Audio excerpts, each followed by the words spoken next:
30 урматтуу жетекчилер, 39 беренени ачсаңыздар. Сиздерде деген 39 статья деп берип атасыңар. Берене менен статьянын да котормосун таппай калдыңыздар эле.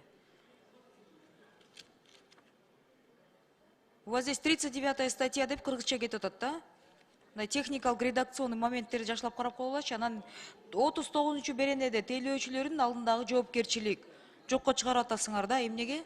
1, 2, 5 бир топ жоопкерчиликти алып атасыздар. Буну башка жерге жылдырып атасыздар. Кандай болуп калды? Хорошо, найдите на официальном языке, если вам сложно, да? 39-ю статью об ответственности перед клиентами. Мы сейчас просто закон о почте разделяем. Раньше электрическая связь и почта было вместе закон. Сейчас Вы руководитель Кыргызпочтасы, да? Нет, я заместитель министра по связи. По связи, ага. Еще, да, повторите, пожалуйста, почему убираете? Потому что здесь достаточно такие, ну...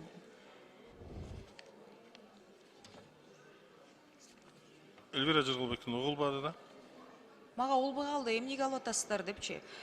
Объясните, вот здесь же вы убираете несколько пунктов, да, ответственность перед потребителями услуг. Она повторяется там. Дублируется где-то, да? А где дублирует. дублируется? В какой статье? Она в другом, на почтовой связи. А статью о переспе есть? Номер статьи? Есть, куда ее есть. перекинули? Найдите, пожалуйста.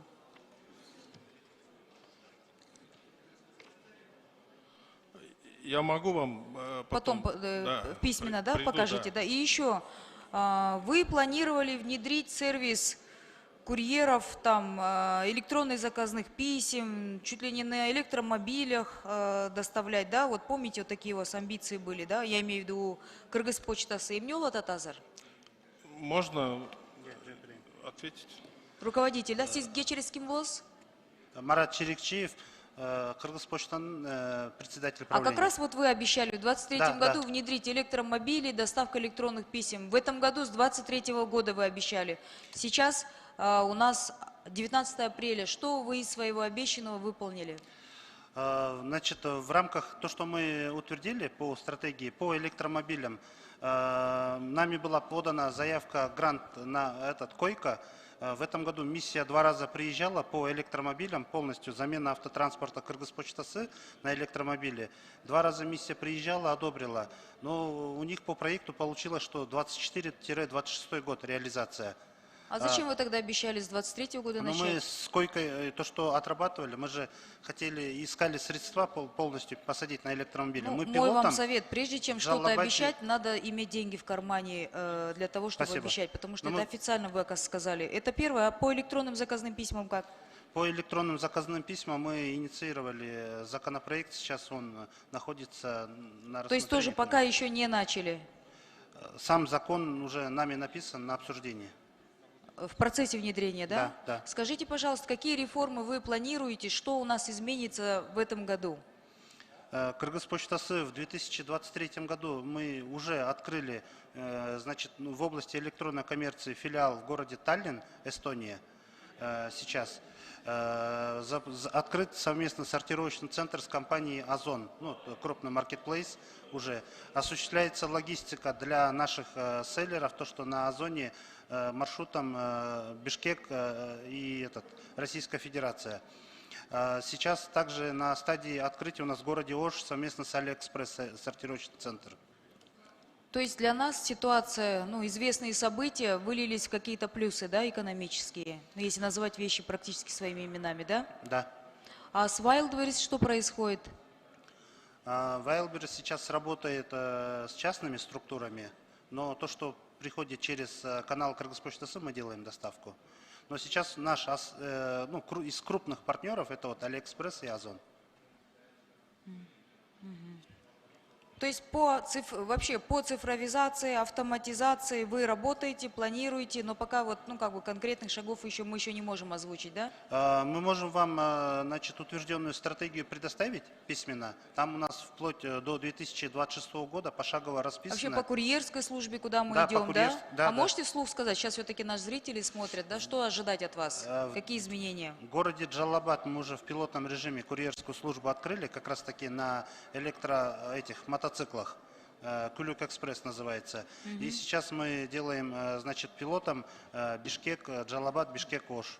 Так у нас Кыргызпочтасы в большей степени это регионы, это не города. А с Да. ними как? В селах что будет происходить? Какие реформы в селах вы делаете? Город это город. Там с транспортом, инфраструктурой проблем намного меньше. Высокогорье, что вы там делаете? Это же, я не знаю, там 80%, наверное, да, служб в регионах?